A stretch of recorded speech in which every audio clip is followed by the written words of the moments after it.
कुकुर प्रेमी को सुप्रीम कोर्ट कड़ा चेतावनी खाइबा देवार अच्छी तो घरे नहीं रख।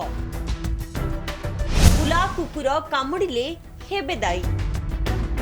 बुला कुकुर मामलार शुणाणी समय सुप्रीम कोर्ट मंगलवार दिन राज्य सरकार मानक कड़ा चेतावनी देइछंती।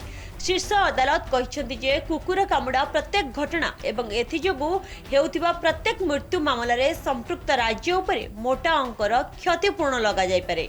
या सहित अदालत मध्य यह स्पष्ट करिछंती जेउ मामलारे कुकुर आक्रमण जोगु कोनोसी व्यक्तिक उपरे जीवन व्यापी प्रभाव पड़ुछि सेभଳି क्षेत्ररे बुला कुकुरंकु खाद्य देउथिबा व्यक्ति मानकर दायित्व मध्य निर्धारण कराजिबो। सुप्रीम कोर्ट कठोर शब्द कहिछंती प्रत्येक कुकुर कामुड़ा एवं मृत्यु पई आमे राज्य गुड़िक उपरे भारी क्षतिपूरण धार्य करिबु कारण सेमाने आवश्यक व्यवस्था करि नाहंती।